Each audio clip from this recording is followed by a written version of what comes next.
Alright, in this video, we're going to go through the process that you need to follow to book an appointment with SARS. So, first thing you're going to do is head over to sars.gov.za. You're going to scroll down on the website to the book an appointment button over here. So, we're going to click on that.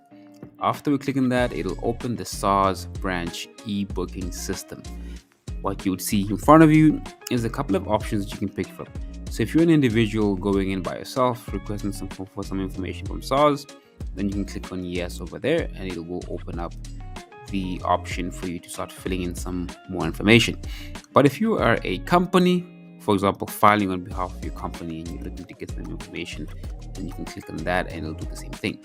If you're a tax practitioner, then you'll probably know and that option is also there. And then as you click any one of these, you'll see that the option to identify yourself as an SMME also then pops up. You'll see at the bottom here, it then has the option asking, what would you like to do? Well, you can either make a new appointment or you can cancel an old one. In this case, we're going to click on make a new appointment. Once you do that, you'll see there's quite a few options here that open up for you to fill in the your personal information. So that'll be your name, your surname, your tax number.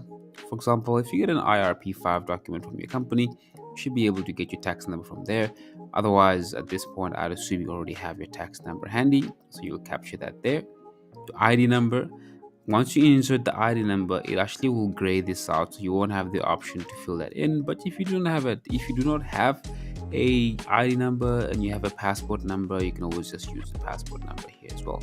That should work just fine. Email address. If you do not have an email address, I would recommend you probably head over to google.com and apply for one. The Gmail accounts are free, but I assume in this day and age, everyone probably already has an email address already set up. That's your mobile number you can put there, and obviously your contact number. The code that you put here is not the typical +27. This is actually like your 084 or 074 or 061, whatever it is, and then you can complete the rest of the number in this section over here. You'll see if you try to put it any other way, it will block you because it has a maximum number maximum number of numbers you can actually put in these blocks here. But you'll see that once you start filling it in. The next part here is probably the more crucial part you need to be aware of, is the appointment information. This is where you get to pick the type of appointment you're trying to make. So for example, there's a few options here. You are either, for example, looking to make an appointment at a mobile tax unit. Mobile tax unit is basically like a little van that they drive around that helps people with their taxes. It looks something like this. And if you know there's one in your area that they have allocated that you like to visit and make an appointment for, then you'll then select the mobile tax unit. What's quite interesting that you need to be aware of is obviously availability is limited. So a lot of the times, and we'll probably just try one now, you'll see that some of these are generally just not available, and it does give you a sign to tell you actually, hey, no appointments are available on the selected channel and or province. To accommodate the request service, please reselect a different channel and or service.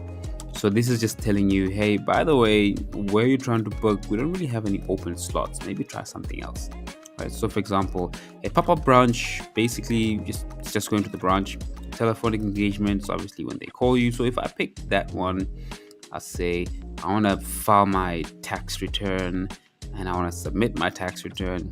Ask me, where are you? Say I'm in Limpopo, and then it's going to ask me to select a branch. I'm going to say Giani. It'll then do the check in the background to confirm if there is space available, and if there is, it'll then open up that button there for you to click on check for appointment.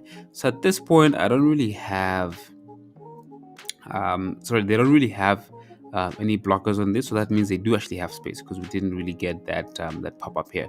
So it probably means they have space for us to book here, and then from here we should be able to book for our appointment. Once you've clicked on the check appointment button, you will then get an option to select a date for your appointment. All the grayed out areas are the days that you cannot actually book on, so you need to find one that is still hovering as such and you can actually click on. Once you click on it, you'll see it'll give you options to select a specific day that you can go to the branch, or more specifically the time. If I click on that one there, it'll show me that I've selected it. It will show that I have requested appointment at that branch for that reason over there at that time on that date. Once you're satisfied with that, right in the capture here in this section here, click validate and then click on confirm appointment. Before you select the time and validate, you will not have the option to confirm your appointment. Once you click on confirm appointment, you'll get a notification via email that your appointment has been set, and you'll also get a pop-up on your screen. And that is all you need to do to book an appointment with SARS.